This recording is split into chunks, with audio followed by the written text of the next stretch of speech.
এই ছেলে, আমি তোমাকে বলেছি ব্রিফকেস ভর্তি করে টাকা নিয়ে আসতে, তুমি খালি ব্রিফকেস নিয়ে আসছো কেন? যাও, বেরে যাও আমার বাড়ি থেকে, বেরে যাও। খান সাহেব, আমি খালি হাতে আসিনি। আপনি আমাকে ব্রিফকেস ভর্তি টাকা নিয়ে আসতে বলছেন, আমি ব্রিফকেস ভর্তি টাকা নিয়ে আসছি। Wow, thank you so much জান। Welcome and I love you. Khan সাহেব, এই নিন আপনার ব্রিফকেস ভর্তি টাকা, গুনে শেষ করতে পারবেন না।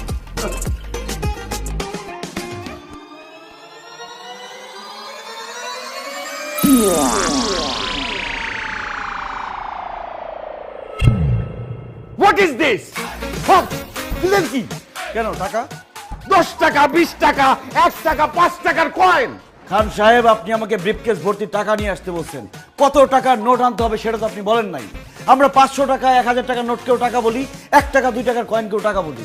আমি ব্রিফকেস ভর্তি টাকা নিয়ে আসছি, এখন সেখানে 1 টাকার কয়েন আছে নাকি 2 টাকার কয়েন আছে সেটা তো আমার দেখার বিষয় না। আমি আমার শর্ত পূরণ করছি, এখন আপনি আপনার বাকি কাজ করেন।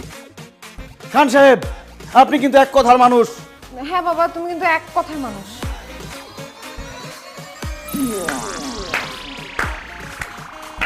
বাহ বাহ বাহ বাহ বাহ বাহ দিদার, আমি তোমার বুদ্ধির তারিফ না করে পারছি না।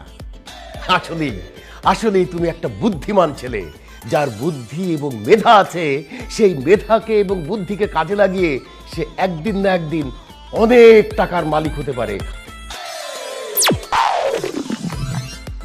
আজকে হয়তো তোমার টাকা নেই, কিন্তু এই বুদ্ধি মেধাকে কাজে লাগিয়ে তুমি অনেক টাকার মালিক হয়ে যেতে পারবে।